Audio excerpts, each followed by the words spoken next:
Toad the brake van was feeling sad. Everywhere he looked, he could see engines and coaches moving steadily forwards.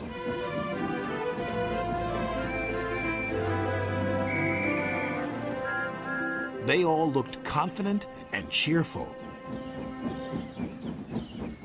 One day, he decided to talk to Oliver, the Great Western Engine.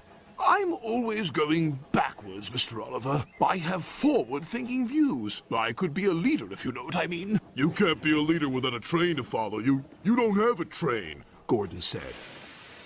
Toad felt sadder still. Oliver wanted to help. You're a very useful brake van, Toad. You help me brake, and you keep my freight cars in order when we go down hills.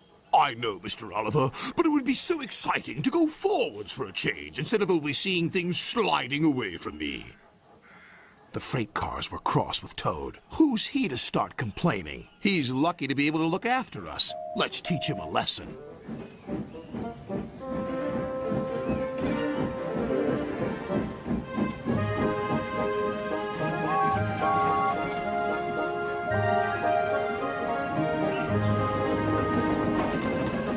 The freight cars decided to carry out their plan when they reached Gordon's Hill.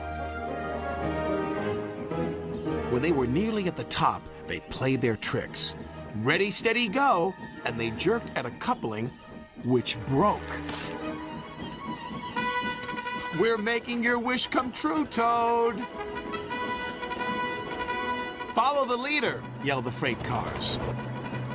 Toad was still in a state of shock, so he didn't know what to think. And he couldn't ask the conductor. He had jumped clear.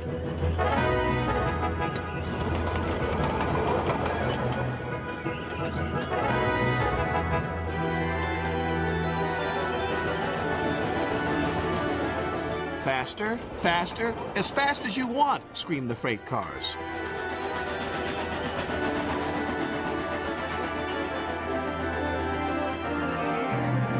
Suddenly, Toad found it fun. But the fun was soon over. A crossing lay ahead and the gates were closed. Toad couldn't stop. Worse still, Toad now realized he was on the wrong track. There ahead was Gordon. The signalman changed the points just in time.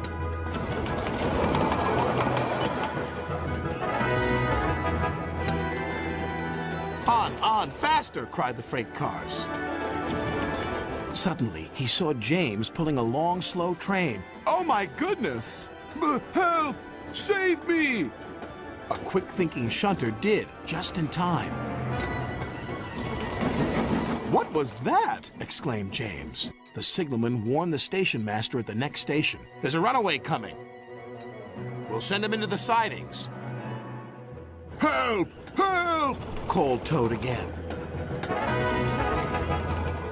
Toad saw some buffers. Those'll stop me! But the points to the buffers weren't set. No!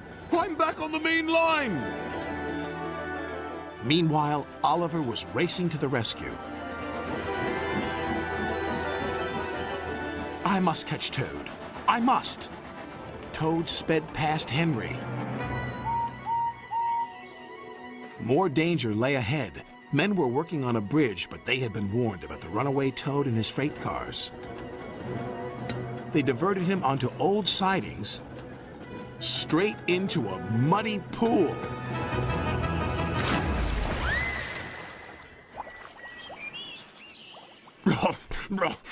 Stopped at last.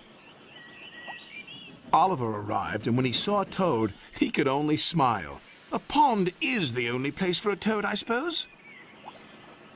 That night, Toad spoke to Oliver. I'm sorry, Mr. Oliver, if I caused you any embarrassment. That's all right, Toad. So what do you think of going forwards? It was fun, decided Toad, but from now on I'll be happy to look forward to the future, busy going backwards, so to speak.